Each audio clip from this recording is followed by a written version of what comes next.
snail's pace. It may take centuries for that water to go down through, hit the shale, and move to the edge of that cliff face. But it's consistent, it's continuous. And what we find on the top of this are cacti of various types. What kind of cacti are these? Sorrel cactus. Okay, so the water comes out, moves along this impermeable layer, comes out at the surface here. What's going to happen in a semi-arid area with that water at the surface? Okay, water evaporates. But as the water is going through the sandstone, it dissolves some salts. And you have salts in solution. Water evaporates, what's going to happen to salts that were in solution? They're going to crystallize out. And if we look at this in a manner that we blow this up, take this area, and we look at the individual grains of sand,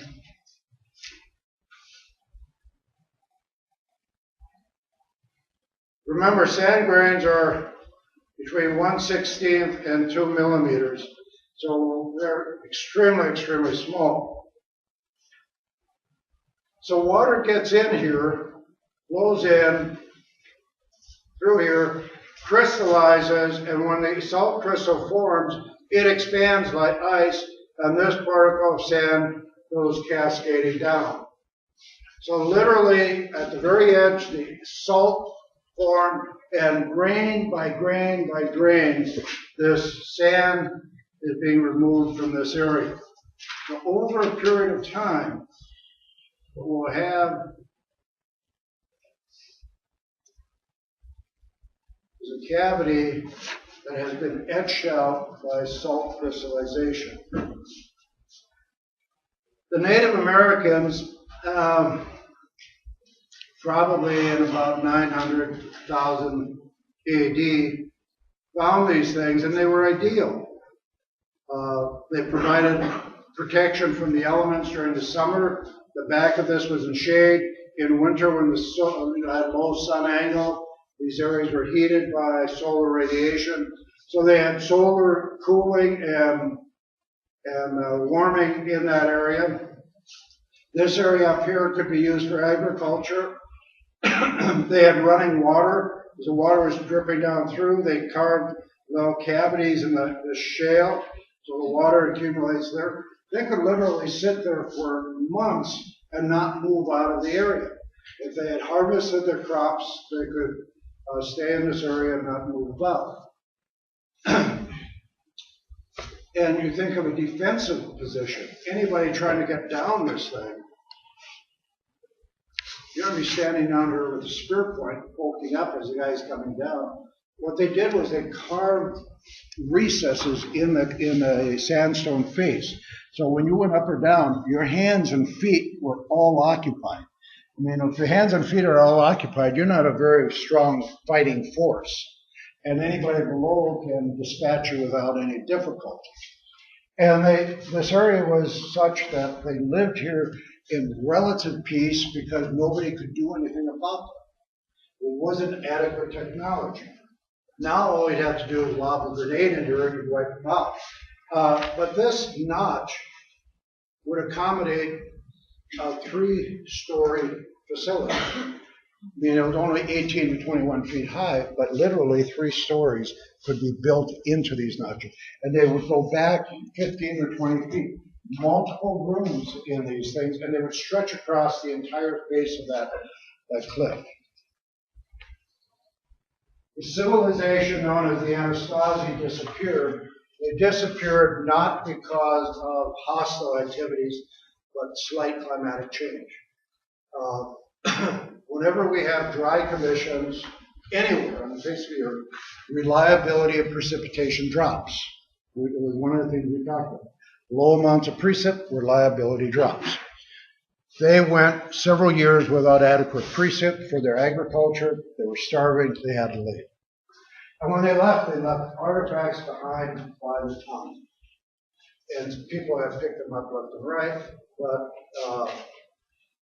these are now national parks or state parks, and so they're preserved. If you ever get out that way, do not go to Mesa Verde, because you're going to feel like you're in a cattle yard. They'll take a bunch of you and herd you through this thing, and there's a ranger that goes like this and points out here and points out there, and literally it's not a good experience. Go to a place called Chocolate Canyon, northwestern New Mexico. First time I went, it was 30 miles of dirt road, not gravel. It was a path through the desert. Went back about 15 years later, it was 20 miles of dirt road. Needless to say, it keeps most people away. But there you can climb all over the ruins. You can literally climb into the pueblos and into the kivas and so on.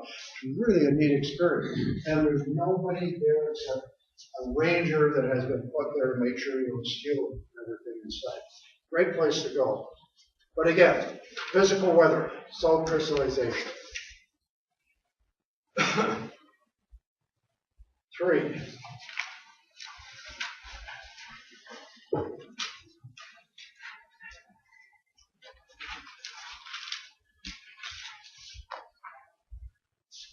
One of the authors still uses this as a means of physical weather. You subject something to a high temperature, it should expand. Cold temperatures, you should contract. And if you do this often enough, the theory states something will break. So geologists for a long time thought that in desert areas, this was an important method of physical weather.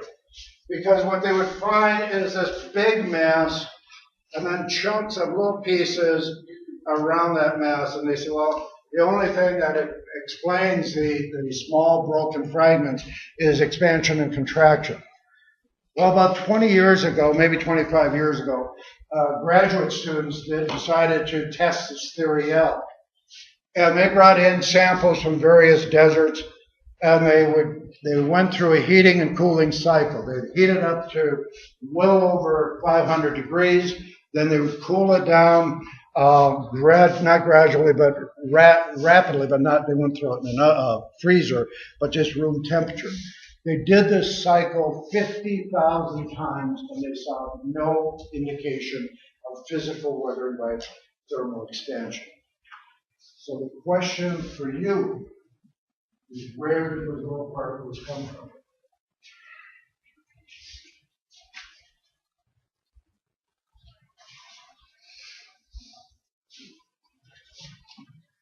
Moisture. What? Moisture. Okay. Moisture is on the right. James is on the right track. We're going to help him out. What do we know about deserts at night? They freeze. They cool. Some deserts temperatures will drop below freezing. As the temperature drops in a desert environment, the air temp will hit dew point. And dew will begin to form on the rock masses. Dew is a form of moisture, gets into the cracks. Temperature continues to drop. You have expansion, but not thermal expansion, but ice crystallization. Most of these things have come about by ice. So if your author still uses the thermal expansion and contraction method, cross it off, it's not effective.